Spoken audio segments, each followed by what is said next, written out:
The adjusting screw is a very fine thread, so you can, as you make a rotation, you tighten the adjusting screw, make another rotation.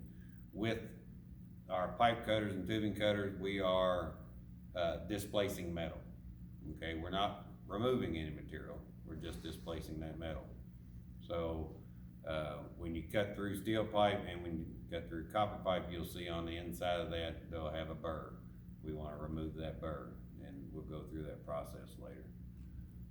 Alright, lubricate the guide wheels, cutter and adjusting screw, replace the cutter wheel as necessary. Soil pipe cutter. What is soil pipe? Cast iron. Alright.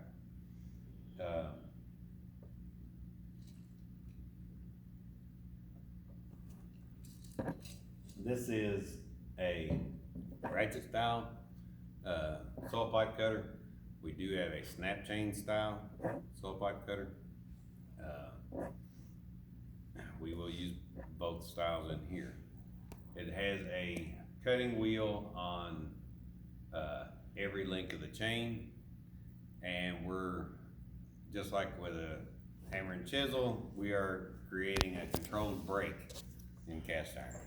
We're compressing completely around the pipe and snapping that cast iron in half, okay? So we'll use these in here as well. The snap chain cutters actually mount onto the side at a 90-degree angle at the pipe.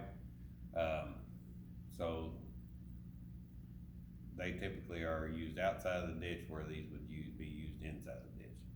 They do make a smaller version that uses a ratchet style handle for more close quarters, for inside of a house when you're typically removing cast iron pipe. Internal pipe cutter will actually has guide wheels that run on the inside of the pipe. The cutter wheels also on the inside of the pipe. If you need to remove or cut a piece of pipe that's down in concrete, you could do this in that manner. Very uncommon tool to have. Never really needed one. The only time that I've cut a few times inside the concrete or inside a pipe, and I've had a saw blade or a Dremel saw blade in a drill and cut it that way. So never needed the internal pipe cutter. All right, what's tool on the left? Or saber saw or jigsaw. Cut straight and curved lines in wood and other soft materials. Tool on the right? Reciprocating saw. Cut material thicker than 1.5 inches. It's a tiger. Yeah, they just call theirs a tiger saw. So, that Tiger does make a pretty good one.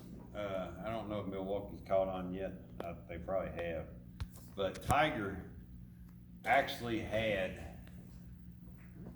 a reciprocating saw that when you ran it, if you wanted to cut a circle, as you was cutting, you could actually twist the head and rotate without moving the entire handle.